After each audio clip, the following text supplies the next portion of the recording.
नमस्कार। 4 बज चुके हैं। आप निश्चित रूप से सब पधार गए हैं या पधारने वाले हैं, आने वाले हैं। समय का आपको सबको ध्यान में रहता है।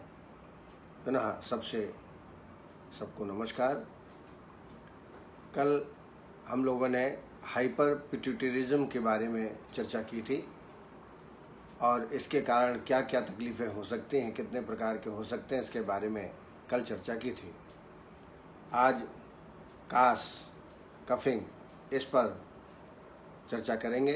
आज कोरोना के ज़माने में कास जो है, खांसी चर्चा का विषय है। जरा भी किसी को खांसी आने लगती है तत्काल वो प्रतिबंधक कार्रवाई करने लगते हैं, चिंता करने लगते हैं। तो मैंने सोचा कास पर एक बार पुनः कुछ बातें हम स्पष्ट करेंगे। तब तक के लिए कुछ क्वेश्चन है। Doctor Neeraj Verma 35 years old female patient है। उनकी सर्वाइकल स्पॉन्डिलाइटिस है। क्या ट्रीटमेंट करना चाहिए? सर्वाइकल स्पॉन्डिलाइटिस में सबसे पहले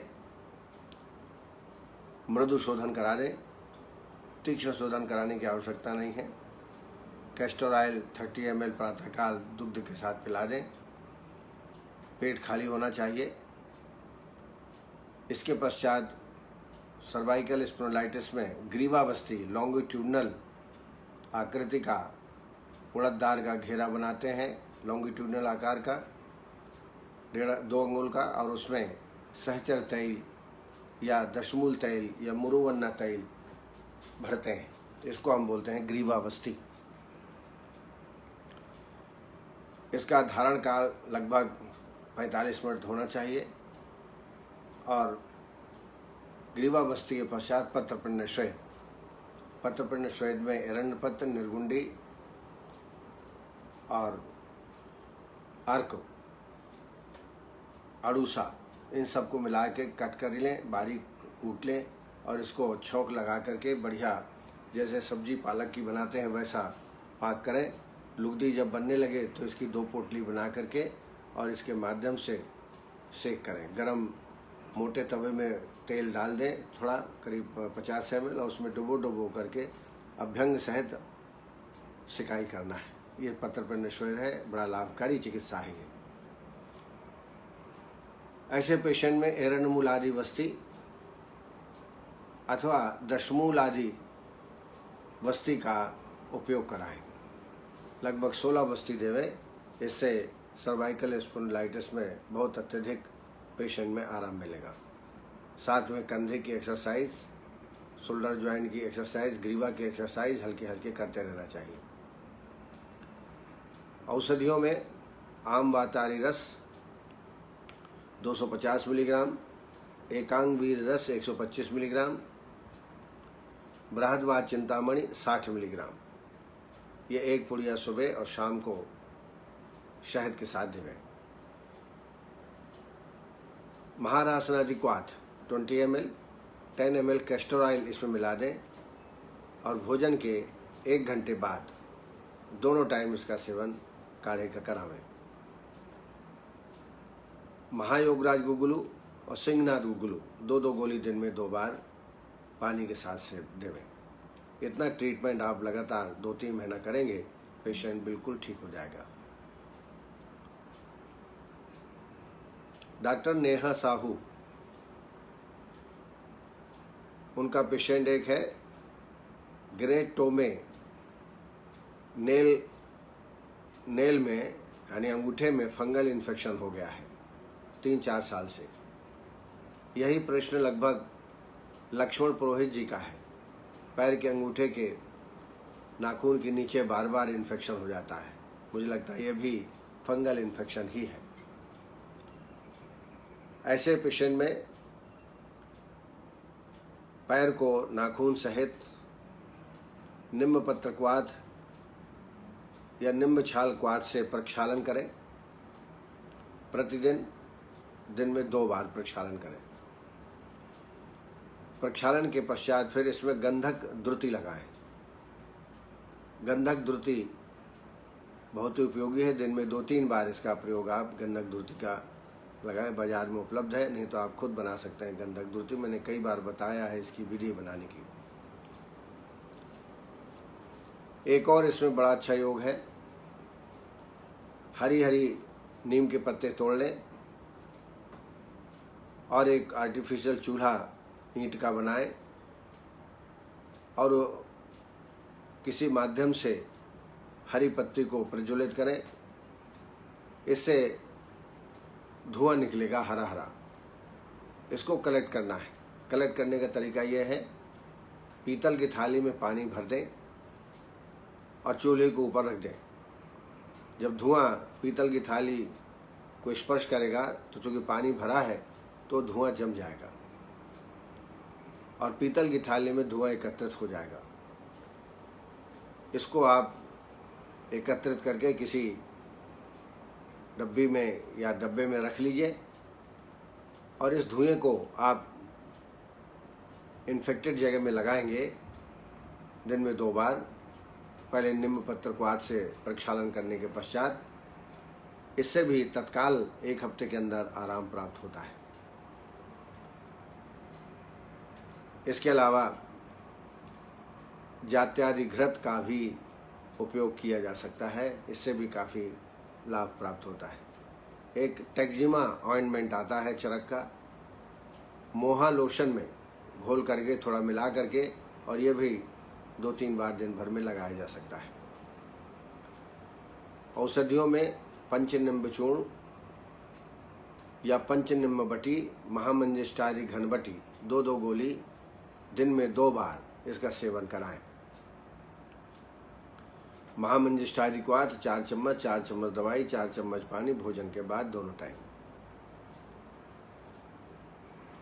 इसके अलावा गंधक रसायन 250 मिलीग्राम, प्रवाल पिष्टी 250 मिलीग्राम, गिलोय सत्व 250 मिलीग्राम, ऐसे दिन में 3 मात्राएं शहद के साथ देवें। लगातार 3-4 महीने दवाई देने से यह बीमारी जाती रहेगी। डॉक्टर सुकुमार जोशी जी ने पूछा है कि उनका एक कोरोना का पेशेंट है, उसको ताकत प्रदान करने के लिए क्या दें। वास्तव में कोरोना ठीक हो जाने के बाद फेफड़े, लंग्स बहुत ही कमज़ोर हो जाते हैं। व्याधि क्षमत्व रोगी में भी कम हो जाता है। ऐसी अवस्था में व्याधि क्षमत्व बढ़ाने वाली दवाई जरूर देवें, जैसे सिद्ध मकर ध्वज 60 मिलीग्राम, मंडूर भस्म 250 मिलीग्राम और श्वास का चिंतामणि 60 मिलीग्राम। यह एक मात्रा है। ऐसी दिन में 2 या 3 मात्राएं पेशेंट में देना चाहिए। टैबलेट एक्स्ट्रा इम्यून 2 गोली सुबह, 2 गोली शाम को। टैबलेट जेरी फोर्ट 2 गोली सुबह शाम को। और अश्वगंधा घन या अश्वगंधा कैप्सूल 2 सुबह 2 शाम को। खान पान में भी ध्यान रखना है।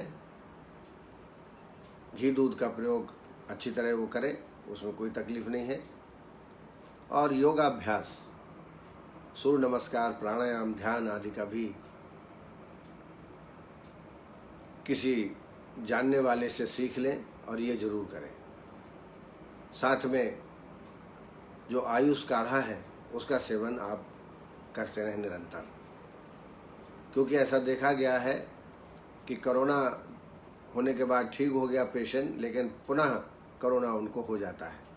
ऐसी अवस्था में जो काढ़ा है उसका सेवन करें। उसमें काढ़े में मुलैठी, दालचीनी, कंटकारी, तुलसी, पिपली और हल्दी, इसका योग तैयार करें। बराबर मात्रा में लेकर योग कर लें और इसका काढ़ा लें। 4 चम्मच दवाई, 4 कप पानी, 1 कप बचे तो उसको छान के दोनों टाइम 1-1 कप पीना चाहिए। इससे दोबारा कोरोना होने की संभावना बिल्कुल नहीं रहती। Doctor Vinod Patel, chronic constipation, ये जब पैरासिटिक मूवमेंट इंटेस्टाइन के कम हो जाते हैं एज फैक्टर के कारण या और अन्य किसी कारण, तब क्रॉनिक कॉन्स्टिपेशन की पैदाइश होती है। और कॉन्स्टिपेशन से फिर पाइल्स फिस्टुला जैसी भयंकर व्याधि उत्पत्ति होने लगती है। तो कॉन्स्टिपेशन का इलाज करना बहुत ज़रूरी है। इसके लिए खान पान में सुधार, हरी सब्जियां,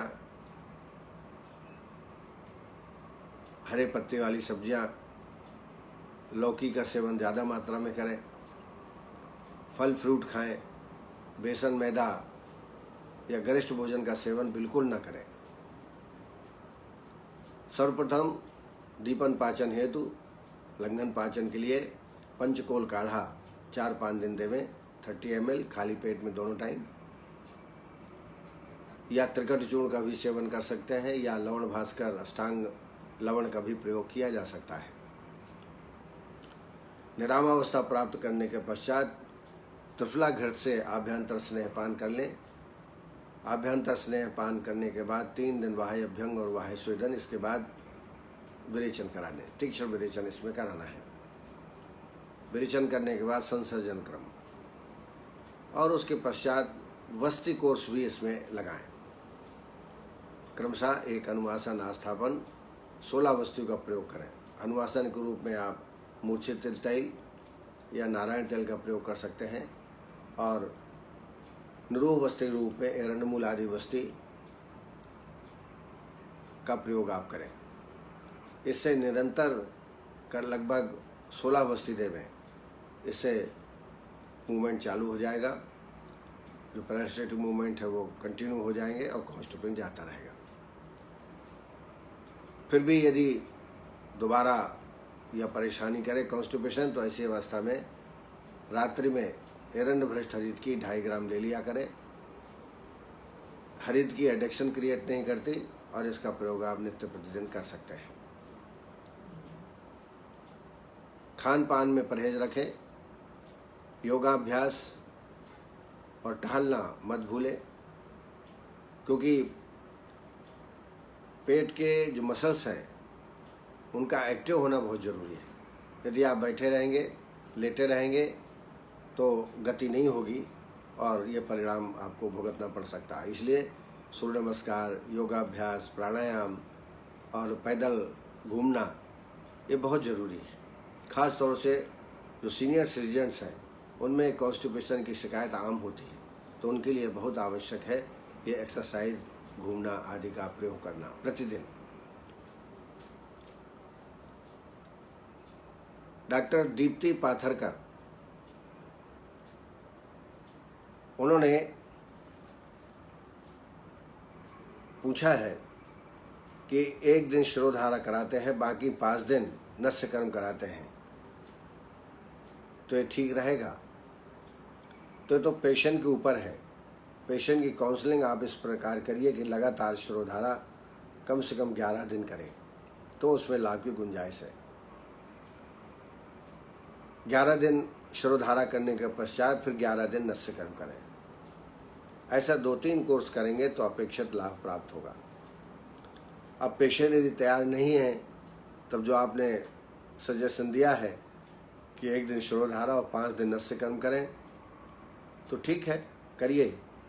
लाभ कितना मिलता है उसको ऑब्जर्व करिए और पेशेंट को समझाइए कि ठीक है ये हम कर रहे हैं, लेकिन उतना लाभ जितना मिलना चाहिए वो नहीं मिलेगा।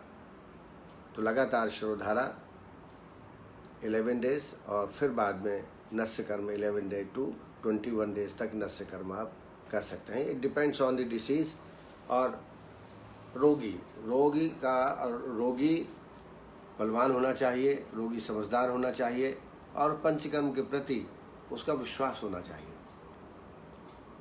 ये बहुत ज़रूरी है, पेशेंट में जब ही लाभ प्राप्त हो सकता है।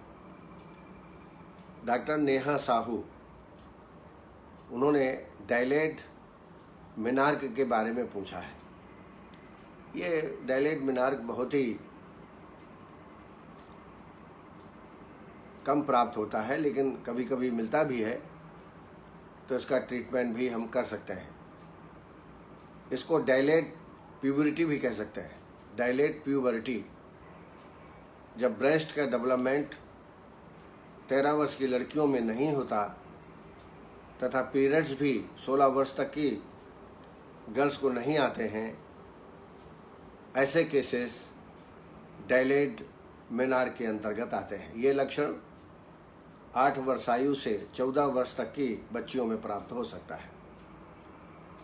इसी प्रकार बच्चों में, लड़कों में 14 वर्ष तक पेनिस का, टेस्टिकल्स का डेवलपमेंट ना हो तो इसको भी डायलेट मेनार्क या डायलेट प्यूबर्टी कहा जाता है। तो ये निश्चित है हार्मोनल इम्बैलेंस की व्याधि है। ऐसी अवस्था में पेशेंट को एक तो शिरोधारा कराएं और विरेचन कर्म करा दें। विरेचन कर्म, आभ्यंतर स्नेहपान पंचकृत घर से, उसके बाद विरेचन और लेखन वस्ती का प्रयोग करें। लेखन वस्ती मैंने आपको कई बार बताई है, इसका प्रयोग करें। आरोग्यवर्धिनी 2 गोली सुबह शाम को, कुमारी आसो और 10 मूल अरिष्ट। कुमारी आसो 4 चम्मच, 10 मूल अरिष्ट 4 चम्मच, उतना ही पानी मिला के भोजन के बाद देवें। लगातार इसके प्रयोग करने से निश्चित रूप से हार्मोनल बैलेंस ठीक हो जाएगा।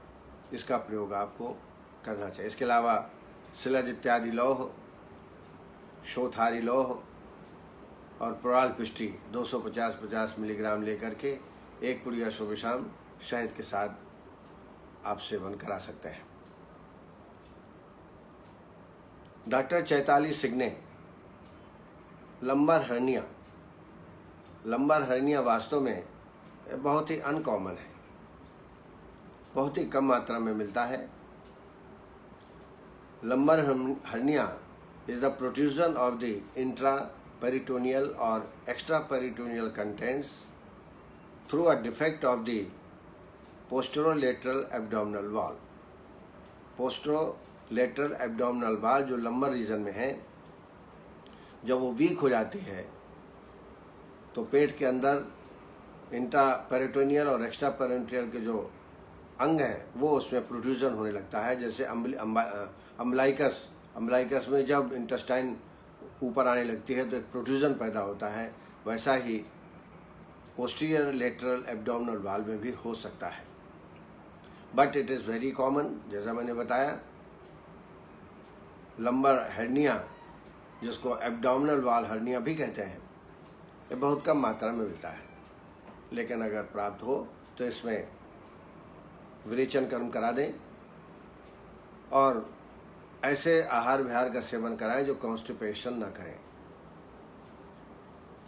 या प्रतिदिन एरंड भ्रष्ट की या कैस्टर ऑयल 20 ml प्रातःकाल खाली पेट में सेवन कराते रहें, जिससे मल का कलेक्शन न हो और पेशेंट को ताकत न लगानी पड़े। यदि कास का व्यक्ति है, खांसी आती है, तो उसकी भी चिकित्सा आप करें, क्योंकि खांसी में भी प्रोट्रूजन हो सकता है। तो इन बातों का ध्यान रखें। इसके अलावा वृद्धिनाशक बटी 2 गोली सुबह शाम को पानी के साथ, अभयारिष्ट और पिपल्यासो। अभयारिष्ट 2 चम्मच, पिपल्यासो 2 चम्मच, 4 चम्मच पानी भोजन के बाद दोनों टाइम इसका सेवन कराएं, तो इससे पेशेंट रोगी को आराम प्राप्त होगा। डॉक्टर भानु प्रताप सिंह, डॉक्टर भानु प्रताप सिंह, उनका पेशेंट है, 30 इयर्स, मेल है। हाथ की उंगलियों में, नाखूनों में फंगल इन्फेक्शन है। तभी मैंने बताया लक्ष्मण पुरोहित और सुकुमार, लक्ष्मण पुरोहित और नेहा साहू के प्रश्न के संदर्भ में मैंने उत्तर दिया था, वो आपके लिए भी लागू होता है, वो प्रयोग करें आप। नरेश जी, शीत पित्त की सलाह मांगी थी और जैसा आपने बताया मैंने बच्चों को दिया और उससे बहुत ही अच्छा लाभ प्राप्त हो रहा है।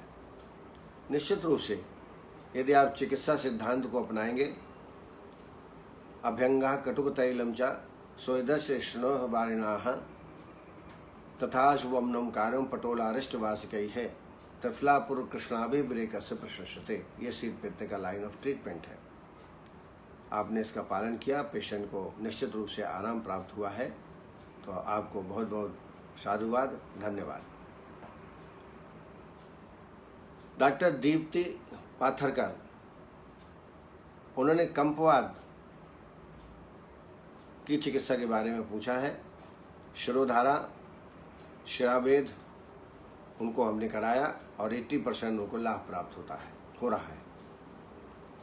तो उन्होंने कंपवात का समन ट्रीटमेंट के बारे में जानना चाहा है।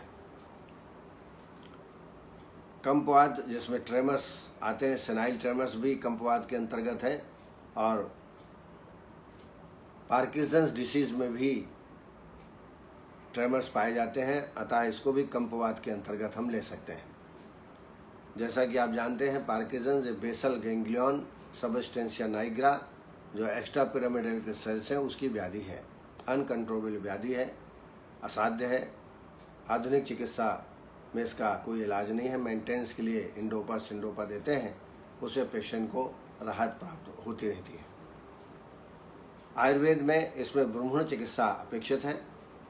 शोधन चिकित्सा या जिसमें धातु क्षय हो, भवन विरेचन आदि नहीं देना चाहिए। इसमें सर्वांग अभ्यंग,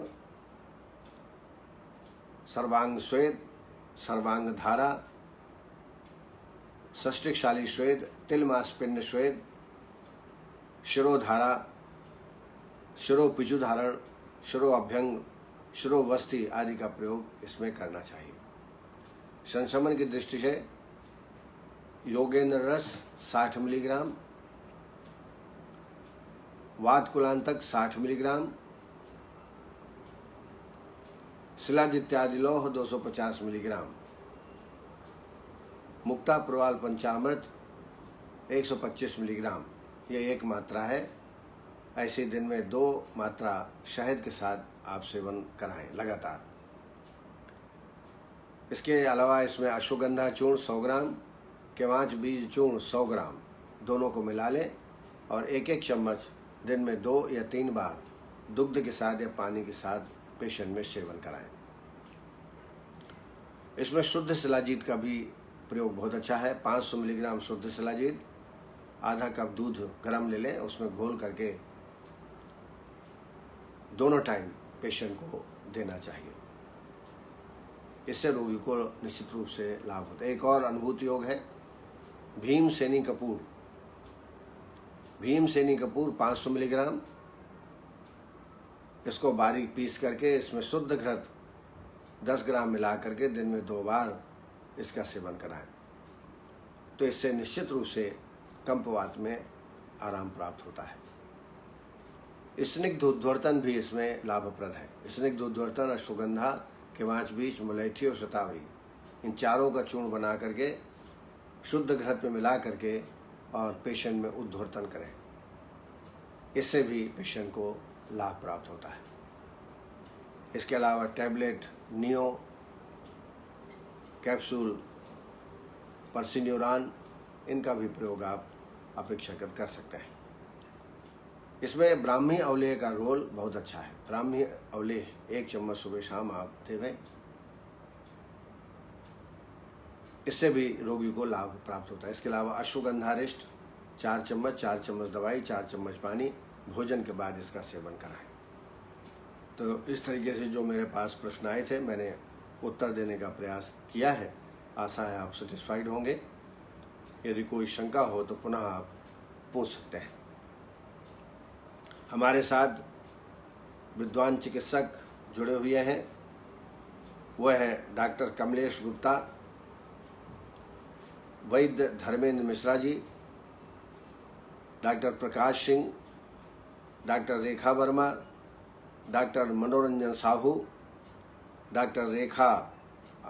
doctor Anuradha, doctor Rekha Verma, Sunil Ratauri, doctor Anil Pandey, doctor Harjeet Singh, doctor Manibhushan Kumar जी।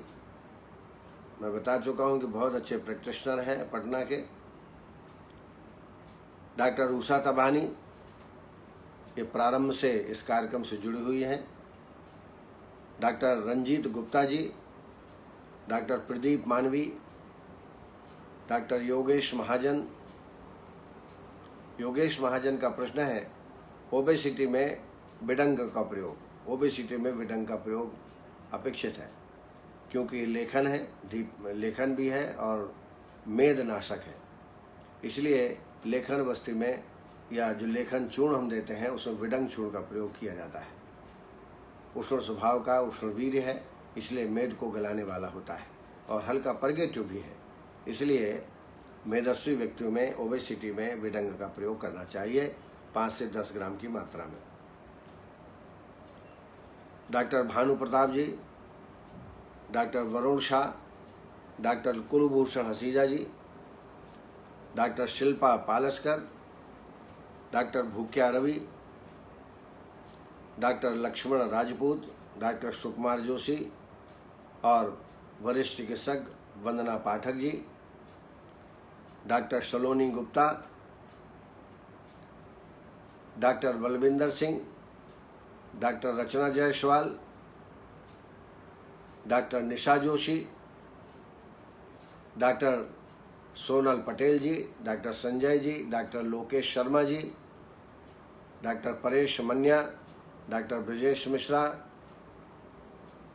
और वैद्य R B. Prajapati ji, doctor Vinay Mittal, doctor Savita साजन, doctor Ravindra Bhardwaj, doctor Arun Sharma ji, doctor संतोष गुप्ता जी, कमलेश जी,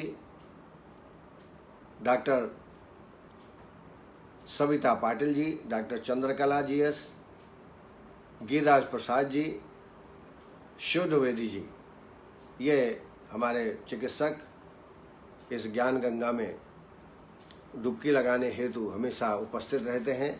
आप सबको बहुत बहुत हार्दिक धन्यवाद। अब आइए, कास, खांसी, कहा जाता है रोग की जड़ खांसी और झगड़े की जड़ हंसी। तो यदि खांसी आती हो तो अनेक प्रकार के रोग हो सकते हैं, क्योंकि आप जानते हैं कि यह स्वतंत्र रूप से भी होती है और अनेक रोगों के लक्षण स्वरूप भी कास की उत्पत्ति होती है। आचार्यों ने हिक्का, श्वास और कास तीनों रोगों के निदान समान बताए हैं, लेकिन संप्राप्ति भिन्न है और इनके भेद भी भिन्न है। हिक्का, श्वास और कास, इनके दोषानुसार भी भेद है और नामता भी भेद है, लेकिन इनकी निदान जो सामान्य कारण बताए हैं वो हिक्का, श्वास, कास के लिए समान है।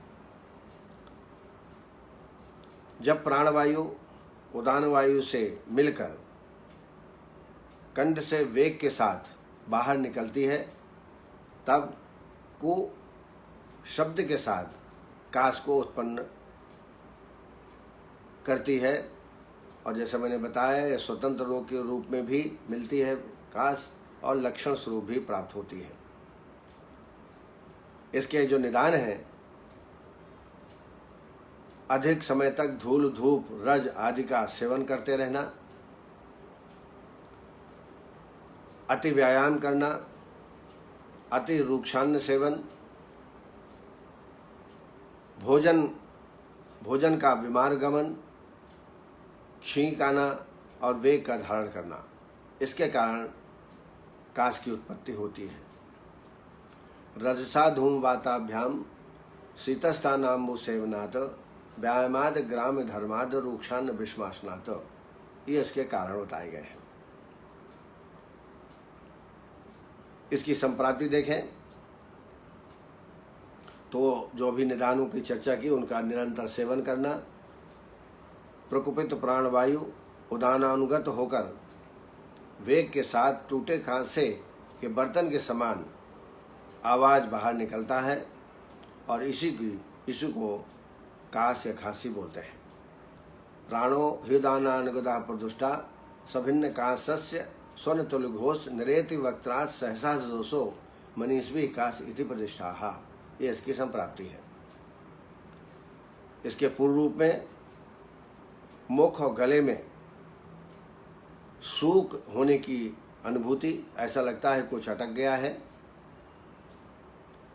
कंठ प्रदेश में कंडू, भोजन का गले में अटकना, ये पूर्व रूप के लक्षण के रूप में होते हैं। पूर्व रूपम भवेत् तेषां शोकपूर्ण गलासिताः कंठे कंडूश्च भोज्या नाम अवरोधस्य जायते। ये पूर्व रूप है काश के। 5 प्रकार की काश होती है। पृथक दोष ही समस्त ही, यानी पृथक दोष ही है वात पित्त कफ क्षतज और क्षय। इस प्रकार की 5 प्रकार के काश की उत्पत्ति होती है। आइए इनके लक्षणों का ज्ञान भी कर लें, क्योंकि चिकित्सा में हमें पता लगाना पड़ता है कि वातिक काश है कि पैत्तिक काश है, तो थोड़ा बहुत लक्षणों का ज्ञान भी हमको होना चाहिए।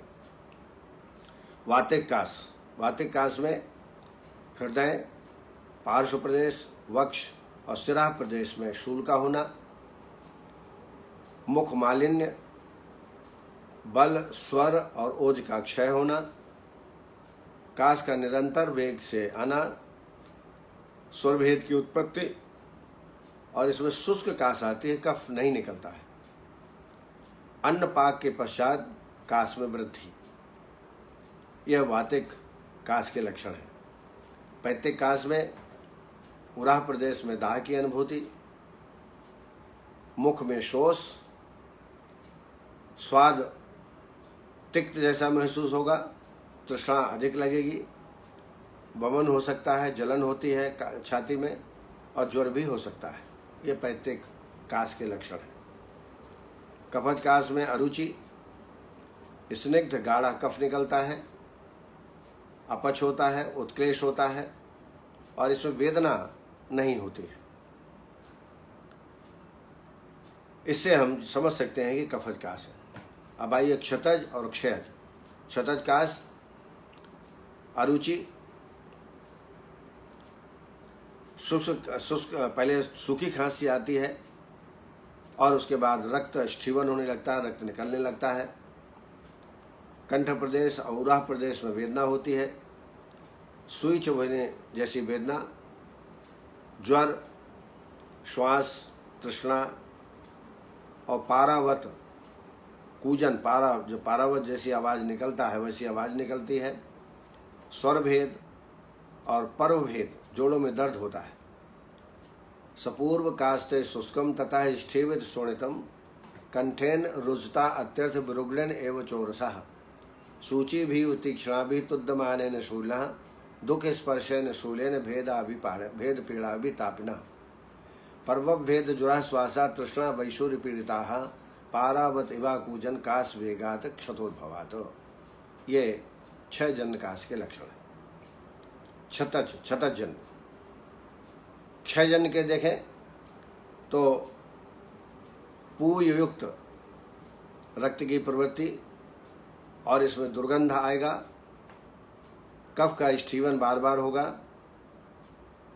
अधिक भोजन पर भी दुर्बलता पेशेंट में होती है, शरीर में वेदना, मुख वैरस्य, त्वचा स्निग्ध होना एवं स्वच्छ, नेत्र कांति युक्त, पसलियों में पीड़ा, पीनस, अरुचि और मानसिक अस्थिरता। ये लक्षण क्षयज काश के हैं। दुर्गंधम हरितम श्यामम स्ठीवेग पूविपम कफम, स्थानाद उदकाशमानस्य हृदय मनते च्युतम, अकस्माद उष्ण शीतार्थो बहुहासी दुर्बलाकृसा, स्निग्धाक्ष मुख वर्णत्वक श्रीमद दर्शन लोचना, पाणिपाद तलैः श्रक्षिणी सरता सुको घृणी, भिन्न समूहत वर्चस्व सर्वभेदो अनिमित्तता। ये लक्षण क्षतज काश में है। साध्यासाध्या को देखें तो वातज पित्तज कफज काश जो है वो साध्य है, लेकिन क्षतज और क्षयज यदि संपूर्ण लक्षण इसके उत्पन्न होते हैं तो असाध्य है, लेकिन बलवान व्यक्ति में साध्य भी हो सकते हैं। वृद्धावस्था में सभी काश जो है वो असाध्य की श्रेणी में आते हैं। अब आइए चिकित्सा के बारे में थोड़ा चर्चा कर लें। वातिक काश।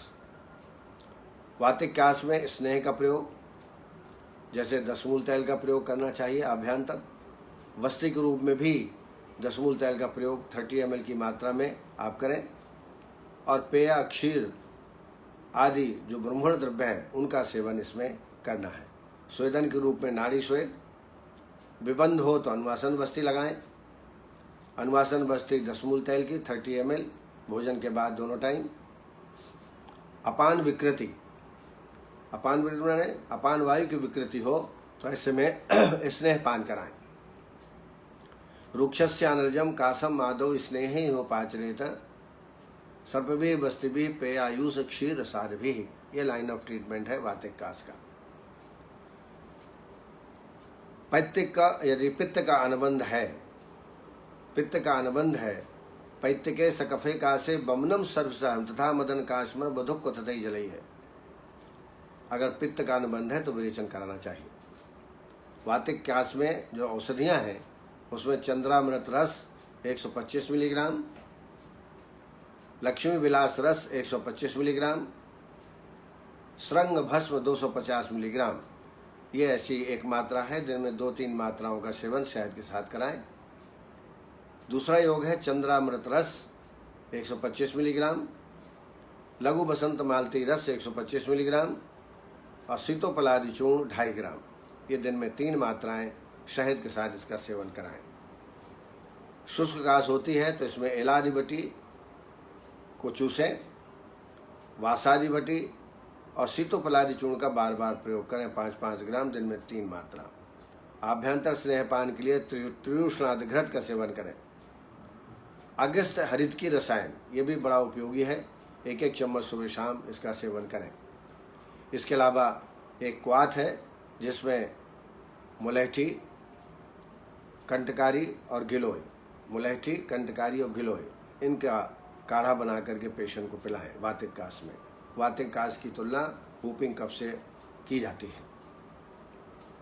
पैत्तिक कास, कफानुबंध हो यदि पैत्तिक कास में तो स्नेहपान कराने के पश्चात वमन करा दें। वमन के बाद फिर संसर्जन कम कराएं। और यदि कफहीन हो, कफ नहीं हो, कम मात्रा में हो तो विरेचन कराना चाहिए। कफ गाढ़ा हो तो तिक्त द्रव्यों से सिद्धित स्नेह का सेवन कराएं, जैसे त्रिव्रत घृत का सेवन इसमें कराना चाहिए। पैत्तिके सकफे कासे बमनम सर्वसाहितम तथा मदन कास्मर मधुक कुतई जलई है। चीनी शरबत, मुनक्के का रस, ईख, दुग्ध और मधुर शीतल द्रव्य इसमें लाभकारी होंगे। रस औषधियों में चंद्रामृत रस 125 मिलीग्राम, सूत शेखर रस 125 मिलीग्राम, कफ केतु रस 250 मिलीग्राम। ये दिन में 2-3 मात्राएं शहद के साथ इसका सेवन कराएं। इसके अलावा वासारिष्ट 4 चम्मच पानी भोजन के बाद, और इसमें कफ की मात्रा निकलती है इसलिए लवंगाधिपति चूसने के लिए देना चाहिए। यदि कफ अधिक मात्रा में निकल रहा हो तो तालिसादि चूर्ण, और कफ न निकल रहा हो या कम मात्रा में निकल रहा हो सीतोपलादी चूर्ण का सेवन 5-5 ग्राम की मात्रा में दिन में 3 बार शहद के साथ कराना चाहिए। कफज कास, रोगी बलवान हो, कफ अधिक मात्रा में हो तो वमन करा दें। वमन कराने के पहले त्रियुष्णादि घृत से आभ्यंतर स्नेहपान कराएं, वमन कराएं। इसके बाद कफ नाशक आहार विहार का सेवन कराएं।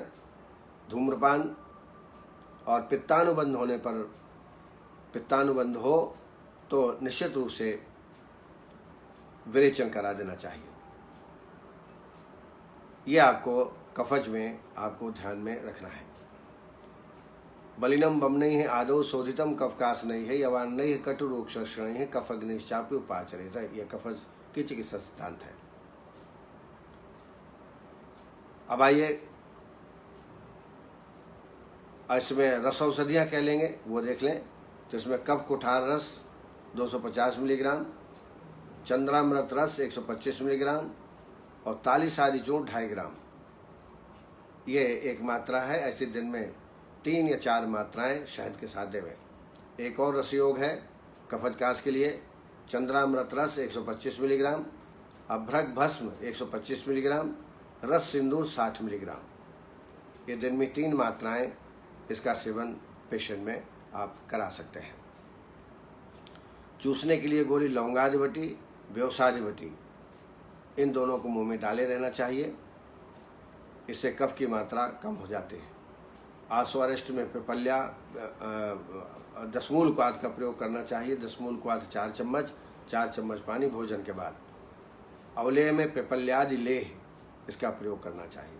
और तालिसादि चूर्ण का बार बार प्रयोग करना चाहिए। दिन में 3-4 बार 5-5 ग्राम की मात्रा में कफज कास के रोगियों को लेना चाहिए। क्षतज कास,